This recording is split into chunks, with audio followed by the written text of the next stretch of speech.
Hi, my name is Gene Showalter, and this is my TQA Phase 2 Colt starting video. This is the second video of my Colt starting series, so if you haven't looked at the first, go ahead and look at it. But we'll go ahead and go into Phase 2 now. On the Phase 2 score sheet, on the task completion and foundation side, we review the groundwork, stand to saddle, accept bridle, preparing for rope, and stage 1 in a bit. And that's all things that we went over in depth in the first video, but we'll go over a couple of them in this one. Then we'll go on to horizontal direction in stage 1, on the ground and on their back, which again is a repeat from phase 1. Then we'll do stand to get on and doubling at the walk, trot, and lope, as well as stage 2, which once again are repeats but should have improved since the last one. And then we'll go into some new things, which is loping in a straight line outside, stage 3 with willing submission. In this phase you can use the fence, and then horizontal direction at the walk and trot. Now going through our videos, this is all really sped up because it was reviewed in my previous video in this series. We'll go over saddling. A couple things to look for is making sure that they're standing square and that they don't want to move when you throw the saddle on. That'll help eliminate them spooking at random things, such as them moving when the saddle comes on. Then you want to be able to walk around them. Start with the front cinch, then go to the breast collar, so if they did decide to do something, your saddle is secure. Just snug enough that it's not going to move, not so tight you're cutting them in two right off the bat. This guy does really good, doesn't even move his feet. Going into bridling. I went over this in my last video, but this is a hackamore instead of a bridle because my horse went through an injury with his ear and it's a lot easier to retie the knot. So it's unconventional, but this is the way I did it for the sake of that ear healing. And here you'll see the ear, it's in pretty rough shape, but he takes it really well. Now once again reviewing some groundwork, going into our horizontal direction on their side. He does really well with that as well.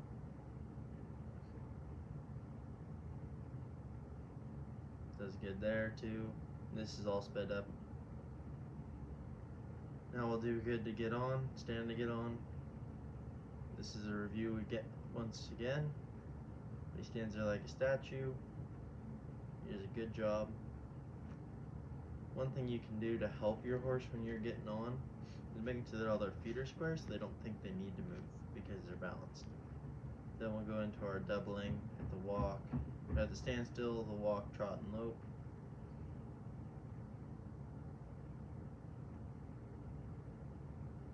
When you're going through doubling, something to look for is that the horse responds to your cue within 3 steps of asking it. And this will become more important when you start moving, because you can see here I pick up and he has 3 steps to double. So here I pick up and he's doubling within 2 steps at the walk. If you can't get your horse doubling under 2 steps at the walk, then there is no need for you to trot, because it'll only get worse. Go ahead and double the other way at the walk. When I pick up, there. And that was 1 step before he started doubling, which is right about in the sweet spot. Here we'll go ahead and do it at the trot. Maybe. There we go. And then right there, that was pretty good on steps, 2, maybe 3 steps. Go ahead and trot and double the other way.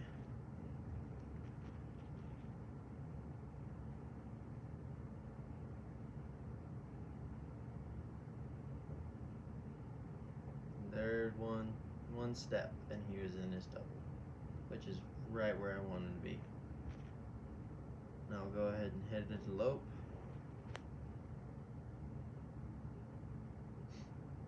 Another thing which was reviewed in our phase 1 score sheet is you want him to move out soft in the lope. So here I'm going to kick him into a lope. A little bit mothered up. Now we'll hit our lope. And that was really smooth. Now I'm going to pick up double, 1, 2 steps. And he did really well. Then we'll go ahead and lope the other way.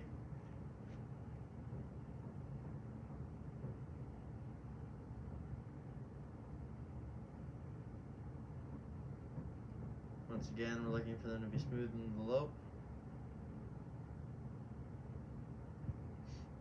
He's going to pick it up here. That was pretty smooth. We'll double 1, 2, 3 steps, and that log was right in the way, but he did good. Now we'll go over our stage 2 once again, review from phase 1. He does pretty good, but he's a little bit sticky footed. So here I'm going to do stage 1 into stage 2 and get him freed up.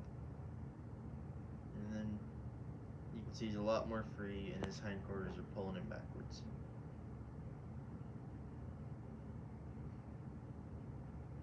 Now we're doing loping away from the barn in a straight line. You can see here this horse does really well. I'm going to pick up and ask him to come back down. He does a pretty good job of that as well. Now we're going to go into our stage 3, which is the lateral motion of the front and hind feet. And you can see I didn't do it on the fence, and he is a little bit lost, as this is one of the first few times that I've done it on him, but he took that really well. Go ahead and go back the other way. You can see he's a lot more sticky on this side, sticky footed. What I'm really looking for is his front feet to cross right there. I'm looking for them to cross and the hind feet to cross more or less at the same time. And there, he's moving both sets of feet laterally. So as far as scoring is concerned, on the review of groundwork, I gave him a plus 1.5. On horizontal direction on the ground, I'd give him a plus 1 for this day. For horizontal direction and stage 1 on their side and back and standing to get on, I'm going to give him a positive 1.5. Doubling at the walk, trot, and lope, I'll give him a positive 1. I'll give him a positive 2. Stage 2, I'm going to give him a positive 1 because there is room for growth. Stage 2 with loping in a straight line outside, I'm going to give him a positive 1 because he hit that straight line well, but it was a little hard to get him loping away from the barn. Our stage 3 with willing submission, if I did it on the fence, I probably could have gotten him a higher score, but I decided to test him on that day, and the scores are going to reflect that. I'm going to give him a 0 because we did get it done, but there wasn't a whole lot of pretty about it. And then horizontal direction at the walk and slow trot, going and looking at the doubling, he hit that circle really well. So I'm going to give him a positive 1. Going to the temperament side of our score sheet, I'm going to put his self-preservation at a 2. And I realize that it's a positive on this score sheet, but I'm not as thrilled about the low self-preservation because that life is harder to get on this horse. So there's two sides to that category. Confidence, I'm going to put him at a positive 1 because most of the time he acted like he knew what he was doing, and whether he did or not, I'm not so sure. On the energy side, I'm going to put him at a 0 because there were times where this horse wanted to have energy, and there were also times where he didn't. Sensitivity, I'm putting him at a negative 1 because he is getting to that point where he's a little bit dull through his stages. He still picks up his walk, trot, and lope pretty fast for me, but the stages in his footwork are going to take some time to get softened up. In our willingness, I'm going to put him at a 0 here as well, because there are times in situations where he's very willing, and there are also some times throughout the video where he's a little less willing and on the resistance side. So a 0 fits it pretty well. And then our reaction to social separation, I'm going to put him I'll put him on the calm side. I'll put him at a 1 because more often than not he's pretty good about being calm and not worrying about his buddies, but like any colt, he has a few quirks.